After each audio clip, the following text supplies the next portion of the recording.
नमस्कार साथियों, स्वागत है आप सभी का आपके अपने YouTube channel bound to education में। मैं बिरबल आप सभी का स्वागत करता हूं आज के इस नए वीडियो में। आज हम लोग जेएसएससी के मोस्ट इम्पॉर्टेंट हिंदी के क्वेश्चंस को देखेंगे जो कि झारखंड के विभिन्न प्रकार के प्रतियोगी परीक्षाओं में पूछे गए हैं तथा आपके आने वाले परीक्षा के दृष्टिकोण से बहुत अधिक महत्वपूर्ण होने वाला है। तो चलिए बिना किसी देरी के आज के इस वीडियो को शुरू करते हैं। आज हम लोग शब्द रचना से संबंधित मोस्ट इम्पॉर्टेंट क्वेश्चंस को देखेंगे जो कि आपके आने वाले परीक्षा में बहुत अधिक काम देगा और बहुत अधिक इम्पॉर्टेंट होने वाला है। तो चलिए आज के इस वीडियो को शुरू करते हैं। आप झारखंड से किसी भी प्रकार के परीक्षा की तैयारी करते हैं जिसमें हिंदी लैंग्वेज है और हिंदी लैंग्वेज से प्रश्न बनेंगे, तो चलिए उन सारे प्रश्नों को जानते हैं कि किस प्रकार के प्रश्न हिंदी में पूछे जाते हैं। और आते हैं आज के इस वीडियो के पहले क्वेश्चन पे। तो आज की इस वीडियो का पहला क्वेश्चन है, सदाचार में उपसर्ग है। तो सदाचार में जो उपसर्ग है उसको जानने से पहले उपसर्ग के बारे में थोड़ा सा जान लेते हैं। उपसर्ग अर्थात कि वे शब्दांश होते हैं, ठीक है। उपसर्ग क्या होते हैं? उपसर्ग होते हैं शब्दांश। तो वैसे शब्दांश जो किसी शब्द के पहले लग करके अर्थात कि शब्द के आरंभ में लग करके शब्द का जो विशेषता है वो बदल देते हैं या फिर शब्द को एक अलग ही मीनिंग देते हैं, ठीक है। शब्द का जो अर्थ है वो चेंज हो जाता है, तो उसे हम लोग उपसर्ग कहते हैं। तो उपसर्ग किसे कहा जाता है? उपसर्ग अर्थात कि वैसे शब्दांश होते हैं जो शब्द के आरंभ में लग करके शब्द के अर्थ को बदल देता है, उसे हम लोग उपसर्ग कहते हैं। तो इस क्वेश्चन में हमें पूछा गया है सदाचार में किस प्रकार का उपसर्ग है? सत है, आ है, औ है या फिर आचार है। तो हम लोग जानते हैं सदाचार में उपसर्ग कौन सा होगा, जो सदाचार के शुरू में लगा होगा। तो हमें ऑप्शन देखने से पता चल रहा है कि ऑप्शन ए इसका करेक्ट हो जाएगा। सदाचार में कौन सा उपसर्ग है? सत उपसर्ग है सदाचार में, ठीक है। तो क्वेश्चन नंबर 1 का करेक्ट आंसर ए हो जाएगा, सत। नेक्स्ट क्वेश्चन की ओर चलते हैं। क्वेश्चन नंबर बी, अत्युक्ति में उपसर्ग है। अत्युक्ति में किस प्रकार का उपसर्ग है ये आपको बताना है। अधि, दूर, अति या फिर उन, ठीक है। तो क्वेश्चन नंबर 2 का करेक्ट आंसर हो जाएगा ऑप्शन सी। अत्युक्ति में किस प्रकार का उपसर्ग लगा है? अत्युक्ति में जो उपसर्ग लगा है वो अति उपसर्ग लगा है, इसीलिए इसका करेक्ट आंसर हो जाएगा ऑप्शन सी, अति, ठीक है। नेक्स्ट क्वेश्चन की ओर चलते हैं। क्वेश्चन नंबर 3, समाधार व संरक्षण में उपसर्ग है। इस प्रकार का बहुत अधिक ट्रेंड चल रहा है कि दो आपको शब्द दे दिए जाएंगे और दोनों ही शब्दों का उपसर्ग पूछा जाएगा, ठीक है। 2 या 3 शब्द दे दिए जाते हैं और उनका उपसर्ग पूछा जाता है। तो समाधार व संरक्षण में किस प्रकार का उपसर्ग है ये आपको बताना है। सम उपसर्ग है, प्रति उपसर्ग है, बी उपसर्ग है या फिर उ उपसर्ग है। तो क्वेश्चन नंबर 3 का करेक्ट आंसर हो जाएगा ऑप्शन ए। समाधार व संरक्षण में किस प्रकार का उपसर्ग है? वो सम उपसर्ग है, तो इसका करेक्ट आंसर हो जाएगा ऑप्शन ए, सम। क्वेश्चन नंबर 4 को देखते हैं। प्रत्युत्तर, प्रतिदिन व प्रत्युपदेश में कौन सा उपसर्ग निहित है? 3 शब्द दिए गए हैं, प्रत्युपकार, प्रतिदिन, प्रत्युपदेश। इसमें आपको बताना है कि कौन सा उपसर्ग निहित है। वी उपसर्ग है, प्रति उपसर्ग है, नि उपसर्ग है या फिर उ उपसर्ग है। तो ऑप्शन देखने से पता चल रहा है कि ऑप्शन बी इसका करेक्ट आंसर हो जाएगा। प्रत्युत्तर, प्रतिदिन व प्रत्युपदेश में किस प्रकार का उपसर्ग है? प्रति उपसर्ग है, तो इसका करेक्ट आंसर हो जाएगा ऑप्शन बी, प्रति। क्वेश्चन नंबर 5 की ओर चलते हैं। अध्यक्ष व अधिष्ठता में किस प्रकार का उपसर्ग है? ये बहुत अच्छा क्वेश्चन है, ठीक है, इंपॉर्टेंट क्वेश्चन है। तो इसमें आपको बताना है कि कौन सा उपसर्ग है। अधि उपसर्ग है, अति उपसर्ग है, अध उपसर्ग है या फिर प्रति उपसर्ग है। अति और प्रति ये 2 चीज़ तो नहीं होंगे क्योंकि इसमें कोई मैच ही नहीं कर रहा है। आपका कन्फ्यूज़न हो सकता है अधि और अध में। तो क्वेश्चन नंबर 5 का करेक्ट आंसर याद रखेंगे, अध्यक्ष और अधिष्ठता में अधि उपसर्ग है, ना कि अध उपसर्ग। तो इसका करेक्ट आंसर हो जाएगा ऑप्शन ए, अधि उपसर्ग है, ठीक है। इसमें आपको कन्फ्यूज़न हो सकता है अध और अधि में, तो याद रखेंगे इस प्रकार जो वर्ड रहते हैं अध्यक्ष और अधिष्ठता, इसमें किस प्रकार का उपसर्ग रहता है? अधि उपसर्ग रहता है, ठीक है। तो इसका करेक्ट आंसर ऑप्शन ए हो जाएगा। नेक्स्ट क्वेश्चन की ओर चलते हैं। क्वेश्चन नंबर 6, निम्नलिखित शब्दों में उपसर्ग पहचानिए। कुछ शब्द दिए गए हैं, इनका उपसर्ग आपको बताना है। अभ्यास, अभिमुख या फिर अभियान। इसमें अप उपसर्ग है, अद उपसर्ग है, अन उपसर्ग है या फिर अभी उपसर्ग है। तो क्वेश्चन नंबर 6 का करेक्ट आंसर हो जाएगा ऑप्शन डी। इन तीनों ही वर्ड में कौन सा उपसर्ग आता है? अभी उपसर्ग आता है। तो इसका करेक्ट आंसर हो जाएगा ऑप्शन डी, अभी। नेक्स्ट क्वेश्चन की ओर चलते हैं। क्वेश्चन नंबर 7, नी, परी, उन उपसर्ग से संबंधित शब्द पहचानिए। उपसर्ग दिए गए हैं नी, परी, उन। ये तीनों उपसर्ग से बनने वाले कौन कौन से शब्द हैं, ये आपको बताना है। ऑप्शन ए है निबंध, परिजन, 29 या फिर संरक्षण, दुर्जन, दुकाल, प्रख्यात, संहार या फिर अल्पज, इनमें से कोई नहीं। तो नी से बना है शब्द निबंध, परी से बना है परिजन और उन से बना है 29। तो करेक्ट आंसर हो जाएगा ऑप्शन ए, निबंध, परिजन और 29 जो है ये करेक्ट आंसर हो जाएगा। नेक्स्ट क्वेश्चन की ओर चलते हैं। क्वेश्चन नंबर 8, अति उपसर्ग का अर्थ है। इस प्रकार कभी कभी उपसर्ग का अर्थ भी पूछ लिया जाता है। तो कुछ कुछ इंपॉर्टेंट उपसर्ग है जिसका आपको याद रखना जरूरी है, उसमें आपको अति भी आता है। तो अति उपसर्ग में जो उपसर्ग होता है, अति उपसर्ग, इसमें क्या अर्थ है ये आपको बताना है। अधिक, सामीप्य, पीछे या फिर और। तो याद रखेंगे अति उपसर्ग का जो अर्थ है वो हो जाएगा अधिक या फिर जिसको बाहुल्य कहा जाता है। तो इसका करेक्ट आंसर हो जाएगा ऑप्शन ए, अधिक या फिर बाहुल्य। ठीक है, आगे बढ़ते हैं। चलिए नेक्स्ट क्वेश्चन को देखते हैं। क्वेश्चन नंबर 9, निम्नलिखित में कौन सा शब्द अरबी फारसी उपसर्ग युक्त नहीं है। ये बहुत अधिक इंपॉर्टेंट क्वेश्चन है और उपसर्ग से संबंधित अगर परीक्षा में क्वेश्चन बनते हैं तो इस प्रकार पूछा जाता है, संस्कृत के उपसर्ग कौन सा है या फिर हिंदी का उपसर्ग या फिर उर्दू का उपसर्ग। इस प्रकार का क्वेश्चन आजकल देखा जा रहा है। तो इस क्वेश्चन को आप ध्यान से देखिएगा। इस क्वेश्चन में पूछा गया है कि कौन सा शब्द अरबी फारसी उपसर्ग नहीं है। अरबी फारसी उपसर्ग को ही उर्दू के उपसर्ग भी कहा जाता है, यह आप याद रखेंगे। उर्दू के उपसर्ग को अरबी फारसी उपसर्ग भी कहा जाता है, तो इसमें कन्फ्यूज़न नहीं होना है। तो नीचे जो वर्ड दिए गए हैं उनमें से आपको बताना है कि अरबी फारसी उपसर्ग युक्त नहीं है। समवय, नाकाम, हमसफर या फिर बेधड़क। तो क्वेश्चन नंबर 9 का करेक्ट आंसर हो जाएगा ऑप्शन ए, समवय जो है ये अरबी फारसी उपसर्ग युक्त नहीं है। ठीक है, क्योंकि सम जो उपसर्ग होता है, ये सम उपसर्ग जो होता है ये अरबी फारसी उपसर्ग नहीं होता है। ठीक है, सम उपसर्ग कौन सा उपसर्ग होता है? सम उपसर्ग जो होता है ये संस्कृत का उपसर्ग होता है। जैसे कि आपको पता होगा कि संस्कृत का जो उपसर्ग है वो टोटल 19 उपसर्ग संस्कृत में आपको याद करना है। हिंदी का उपसर्ग कितना है? 10 है हिंदी का उपसर्ग, और उर्दू का उपसर्ग कितना है? 19 है उर्दू का उपसर्ग, जिसको अरबी फारसी का उपसर्ग कहा जाता है। इसमें टोटल 19 उपसर्ग जो है आपको याद रखने हैं, जिसमें जैसे कि आता है उर्दू का अरबी और फारसी उपसर्ग में आता है अल। जैसे कि अल जो उपसर्ग है वो क्या है? अरबी फारसी उपसर्ग है। या फिर आता है एन, कम।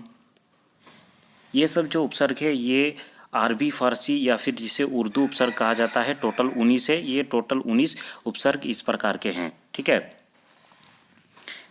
तो क्वेश्चन नंबर 9 का करेक्ट आंसर हो जाएगा निम्नलिखित में से कौन सा अरबी फारसी उपसर्ग युक्त नहीं है। तो इसका करेक्ट आंसर ए हो जाएगा, समवाय जो है ये अरबी फारसी उपसर्ग युक्त शब्द नहीं है। नेक्स्ट क्वेश्चन है, हिंदी उपसर्ग युक्त शब्द नहीं है। तो जैसे कि मैंने कहा हिंदी में टोटल 10 उपसर्ग युक्त शब्द होते हैं। ठीक है, जिसमें से आता है ओ, आता है अद, आता है, उसके बाद ऊन आता है। ये जो शब्द है इसे टोटल 10 शब्द है जो कि हिंदी उपसर्ग युक्त शब्द होते हैं। इस निम्नलिखित में से बताना है कि कौन सा हिंदी उपसर्ग युक्त शब्द नहीं है। अवान, 49, कपूत या फिर उपमा। तो क्वेश्चन नंबर 10 का करेक्ट आंसर हो जाएगा ऑप्शन ए, अवान जो उपसर्ग है ये हिंदी उपसर्ग युक्त नहीं है, क्योंकि अवान में औ उपसर्ग लगा हुआ है और ये औ उपसर्ग जो है ये हिंदी का उपसर्ग नहीं होता है। अ उपसर्ग हिंदी का होता है, अद उपसर्ग होता है, ऊन होता है। ठीक है, क उपसर्ग होता है, उप उपसर्ग भी हिंदी का होता है, लेकिन अवान जो उपसर्ग है ये हिंदी का उपसर्ग नहीं है। टोटल हिंदी के उपसर्ग याद रखेंगे 10 होते हैं। 10 को अच्छी तरीके से आप याद रख लीजिएगा, या फिर आपको पता ही होगा अगर आप पढ़ते होंगे। ठीक है, अगर आपको हिंदी के उपसर्ग, संस्कृत के उपसर्ग और उर्दू के उपसर्ग में कन्फ्यूज़न होता है तो आप मुझे कमेंट कर सकते हैं। इन तीनों ही का मैं डिटेल में अगले वीडियो में चर्चा कर दूंगा। ठीक है, नेक्स्ट क्वेश्चन है क्वेश्चन नंबर 11। संस्कृत उपसर्ग युक्त शब्द नहीं है। आपको बताना है कि निम्नलिखित में से कौन सा शब्द जो है वो संस्कृत उपसर्ग युक्त शब्द नहीं है। अनुजीवी, अपशब्द, लाचार या फिर प्रकर्ष। तो संस्कृत उपसर्ग युक्त शब्द याद रखेंगे, टोटल 19 आपको शब्द याद रखना है। इसमें कौन कौन से शब्द आते हैं, जैसे कि अति, अधि, अनु, आ, उत, इस प्रकार का जो शब्द है वो संस्कृत उपसर्ग युक्त शब्द है। इसमें आपको बताना है कि कौन सा संस्कृत उपसर्ग युक्त शब्द नहीं है। अनु जो है ये संस्कृत उपसर्ग युक्त शब्द है। अप ये भी संस्कृत उपसर्ग युक्त शब्द है। और पर जो है ये भी उपसर्ग युक्त संस्कृत उपसर्ग युक्त शब्द है। तो 11 नंबर क्वेश्चन का करेक्ट आंसर हो जाएगा ऑप्शन सी। ला जो शब्द होता है, ये ला शब्द उर्दू उपसर्ग युक्त शब्द होता है। ठीक है, ला जो होता है ये उर्दू का उपसर्ग होता है, जिसके कारण लाचार जो शब्द बना है ये संस्कृत उपसर्ग युक्त शब्द नहीं है, बल्कि ये लाचार जो शब्द है ये उर्दू उपसर्ग युक्त शब्द है। तो इसका करेक्ट आंसर हो जाएगा ऑप्शन सी। ठीक है, तो क्वेश्चन नंबर 11 का करेक्ट आंसर क्या हो जाएगा, ऑप्शन सी इसका करेक्ट आंसर हो जाएगा। लाचार जो है वो संस्कृत उपसर्ग युक्त शब्द नहीं है। ठीक है, क्योंकि ला जो शब्द होता है ये उर्दू का उपसर्ग होता है। नेक्स्ट क्वेश्चन है क्वेश्चन नंबर 12। निम्नलिखित में से कौन सा शब्द हिंदी उपसर्ग युक्त है। इसमें आपको बताना है कि हिंदी उपसर्ग युक्त शब्द कौन सा है। कपूत, सुशासन, संगम या फिर आमरण। तो क्वेश्चन नंबर 12 का करेक्ट आंसर हो जाएगा कपूत जो शब्द है हिंदी उपसर्ग युक्त शब्द है, क्योंकि इसमें जो उपसर्ग लगा है वो हिंदी का उपसर्ग है। तो इसका करेक्ट आंसर ऑप्शन ए हो जाएगा कपूत। नेक्स्ट क्वेश्चन की ओर चलते हैं क्वेश्चन नंबर 13। छलिया, पठनीय व कहानी में कौन सा प्रत्यय निहित है। ठीक है, तो इस क्वेश्चन को देखने से पहले प्रत्यय के बारे में जान ले कि प्रत्यय वैसे शब्दांश होते हैं जो शब्द के अंत में लगते हैं और शब्द का जो अर्थ है वो चेंज हो जाता है या फिर शब्द का अर्थ को विशेषता ला देता है। ठीक है, तो इसमें छलिया, पठनीय या फिर पठनीय में कौन सा प्रत्यय है ये आपको बताना है। ऑप्शन है ईट, ल या फिर आवट, इला, वाला, इला वाला या फिर इक, या फिर आनी। तो ऑप्शन डी इसका करेक्ट हो जाएगा। छलिया में कौन सा प्रत्यय लगा हुआ है, या प्रत्यय लगा हुआ है। पठनीय में कौन सा प्रत्यय लगा हुआ है, यह प्रत्यय लगा हुआ है। और कहानी में कौन सा प्रत्यय लगा हुआ है, आनी प्रत्यय लगा हुआ है। तो इसका करेक्ट आंसर हो जाएगा ऑप्शन डी, या यह और आनी प्रत्यय जो है इन शब्दों में हमें देखने को मिल रहा है। नेक्स्ट क्वेश्चन है क्वेश्चन नंबर 14। चर्मकार, प्रभाकर में कौन सा प्रत्यय निहित है। दो शब्द दिए गए हैं चर्मकार और प्रभाकर। इसमें आपको बताना है कि कौन सा प्रत्यय इसमें निहित है। कार या फिर कर, या वान, आड़ी या फिर त्व और तर। तो देखने से पता चल रहा है क्वेश्चन नंबर 14 का करेक्ट आंसर हो जाएगा ऑप्शन ए। चर्मकार में कार प्रत्यय लगा हुआ है और प्रभाकर में कर प्रत्यय लगा हुआ है। तो क्वेश्चन नंबर 14 का करेक्ट आंसर हो जाएगा ऑप्शन ए, कार और कर। आगे बढ़ते हैं और क्वेश्चन नंबर 15 को देखते हैं। क्वेश्चन नंबर 15 में पूछा गया है खिलाड़ी, गमनीय शब्द में कौन सा प्रत्यय प्रयुक्त है। दो शब्द दिए गए हैं खिलाड़ी और गमनीय, इसमें आपको बताना है कि कौन सा प्रत्यय शब्द लगा हुआ है। ठीक है, ऑप्शन देख लेते हैं आड़ी, य, ता और तर, वत और हर या फिर इला और नी। तो क्वेश्चन नंबर 15 का करेक्ट आंसर हो जाएगा खिलाड़ी में आड़ी प्रत्यय लगा हुआ है और माननीय में यह प्रत्यय लगा हुआ है। तो इसका करेक्ट आंसर हो जाएगा ऑप्शन ए, आड़ी और यह प्रत्यय जो है वो खिलाड़ी और माननीय शब्द में लगा हुआ है। क्वेश्चन नंबर 16 है गाने वाला लघुत्तर शब्द में कौन सा प्रत्यय है। गाने वाला और लघुत्तर शब्द में किस प्रत्यय का प्रयुक्त किया गया है। तो क्वेश्चन नंबर 16 का करेक्ट आंसर हो जाएगा ऑप्शन बी, गाने वाला में वाला प्रत्यय है और लघुत्तर में तर प्रत्यय है। तो इसका करेक्ट आंसर ऑप्शन बी हो जाएगा, वाला और तर। ठीक है, आगे चलते हैं और क्वेश्चन नंबर 17 को देखते हैं। क्वेश्चन नंबर 17 है खंडहर, लुटेरा शब्द में कौन सा प्रत्यय प्रयुक्त किया गया है। तो खंडहर और लुटेरा में कौन सा प्रत्यय प्रयुक्त किया गया है ये आपको बताना है। ऑप्शन है हर या फिर एरा, ऑप्शन बी है इला, तर और उसके बाद ऑप्शन सी है आज और को, ऑप्शन डी है बत और तर। तो क्वेश्चन नंबर 17 का करेक्ट आंसर हो जाएगा ऑप्शन ए, खंडहर में हर प्रत्यय लगा हुआ है और लुटेरा में एरा प्रत्यय लगा हुआ है। तो इसका करेक्ट आंसर हो जाएगा ऑप्शन ए, हर और एरा। नेक्स्ट क्वेश्चन की ओर चलते हैं। क्वेश्चन नंबर 18, जो प्रत्यय धातुओं के अंत में लगते हैं वे प्रत्यय क्या कहलाते हैं? तो इसे याद रखेंगे। प्रत्यय दो प्रकार के होते हैं, एक तो कृत्य प्रत्यय जो कि धातुओं के अंत में लगते हैं, ठीक है, उसे याद रखेंगे। और एक जो प्रत्यय होता है जो कि धातुओं के जो संज्ञा सर्वनाम विशेषण इन शब्दों के साथ लगता है उसे तद्धित प्रत्यय कहते हैं, ठीक है। तो जो प्रत्यय धातुओं के अंत में लगते हैं वे प्रत्यय क्या कहलाते हैं ये आपको बताना है। कृत्य प्रत्यय, संबंध वाचक तद्धित, या फिर गणनावाचक, या फिर ऑप्शन डी है सदृशवाचक तद्धित। तो क्वेश्चन नंबर 18 का करेक्ट आंसर याद रखेंगे। जो प्रत्यय धातुओं के अंत में लगते हैं उसे कृत्य प्रत्यय कहा जाता है, इसीलिए इसका करेक्ट आंसर हो जाएगा ऑप्शन ए कृत्य प्रत्यय। याद रखेंगे, बहुत अधिक इंपॉर्टेंट है। उस प्रत्यय को क्या कहा जाता है जो कि धातुओं के अंत में लगते हैं, उस प्रत्यय को कृत्य प्रत्यय कहा जाता है, इसीलिए इसका करेक्ट आंसर ऑप्शन ए हो जाएगा कृत्य प्रत्यय। आगे चलते हैं और क्वेश्चन नंबर 19 को देखते हैं। जो प्रत्यय संज्ञा सर्वनाम व विशेषण में जुड़कर नया शब्द बनाते हैं उसे किस प्रत्यय के नाम से हम लोग जानते हैं? कृत्य प्रत्यय, तद्धित प्रत्यय, कृत व तद्धित प्रत्यय, या फिर इनमें से कोई नहीं। तो क्वेश्चन नंबर 19 का करेक्ट आंसर हो जाएगा ऑप्शन बी तद्धित प्रत्यय, ठीक है। जो प्रत्यय धातु के अंत में लगते हैं उन्हें कृत्य प्रत्यय कहते हैं, जबकि जो प्रत्यय संज्ञा सर्वनाम व विशेषण से जुड़ करके नया शब्द बनाते हैं वैसे प्रत्यय को तद्धित प्रत्यय कहते हैं। तो इसका करेक्ट आंसर हो जाएगा ऑप्शन बी तद्धित प्रत्यय। क्वेश्चन नंबर 20 को चलते हैं। कृदंत प्रत्यय किन शब्दों के साथ जुड़ते हैं? आपको बताना है कि कृदंत प्रत्यय जो है वो किस प्रकार के शब्दों के साथ जुड़ता है। संज्ञा शब्दों के साथ, सर्वनाम शब्दों के साथ, क्रिया के साथ, या फिर अव्यय शब्दों के साथ, ठीक है। तद्धित जो प्रत्यय है उसी का एक भाग होता है कृदंत प्रत्यय। तो उसमें आपको बताना है कि कृदंत प्रत्यय जो है वो किस प्रकार के शब्दों के साथ जुड़ता है। तो क्वेश्चन नंबर 20 का करेक्ट आंसर हो जाएगा ये क्रिया शब्दों के साथ जुड़कर नया शब्द बनाते हैं। तो इसका करेक्ट आंसर ऑप्शन सी हो जाएगा। कृदंत प्रत्यय किन शब्दों के साथ जुड़ते हैं? क्रिया शब्दों के साथ जुड़ते हैं। नेक्स्ट क्वेश्चन है क्वेश्चन नंबर 21।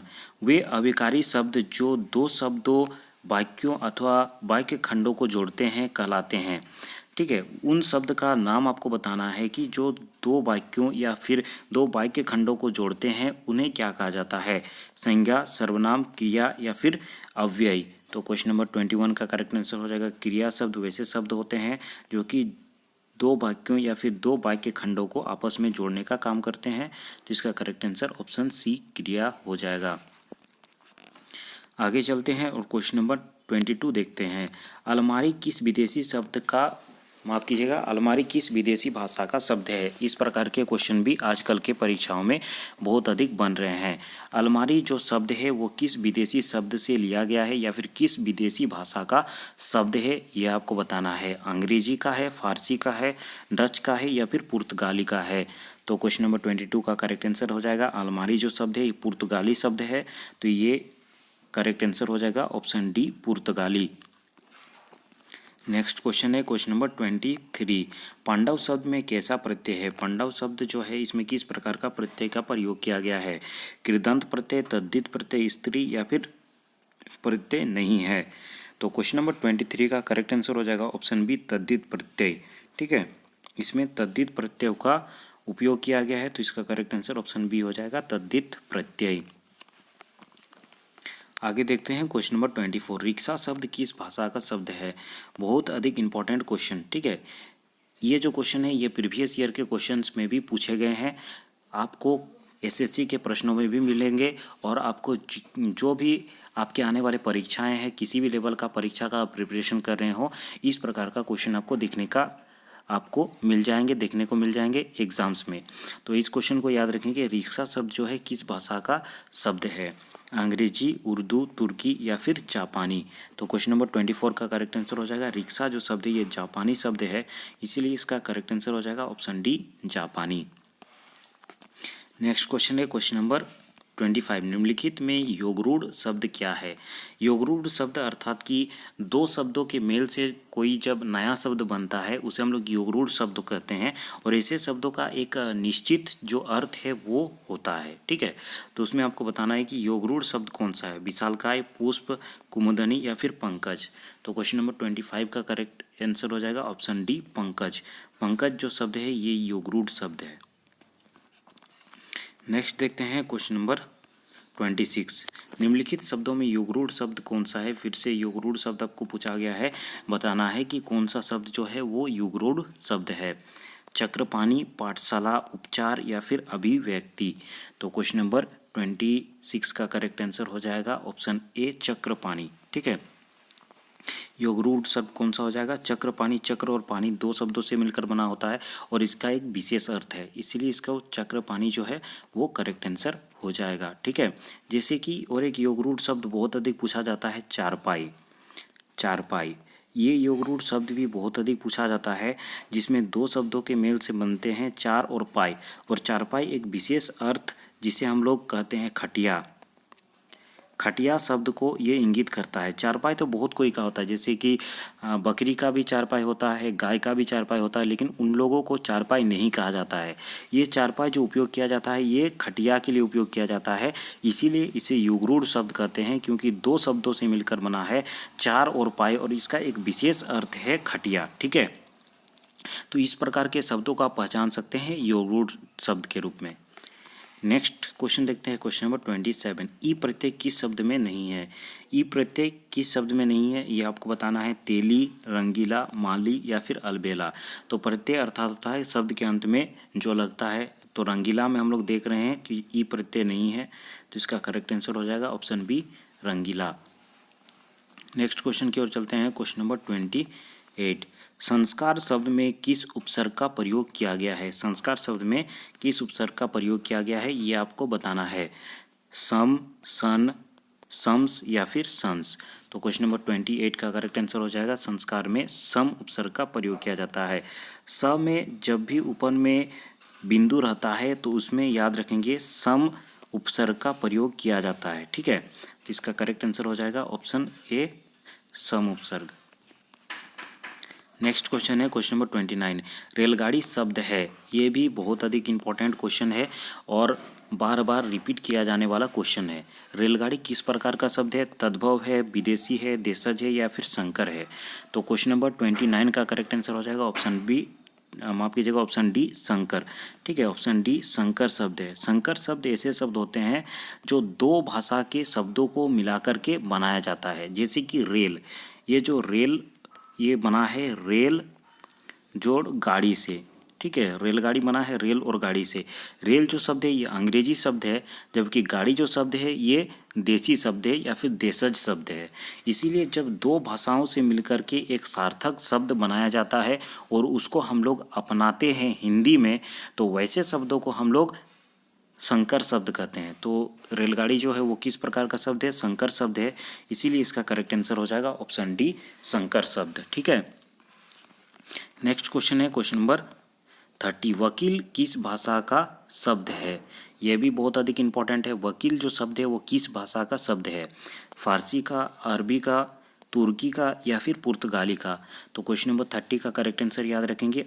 वकील जो शब्द है ये अरबी भाषा का शब्द है, इसीलिए इसका करेक्ट आंसर हो जाएगा ऑप्शन बी।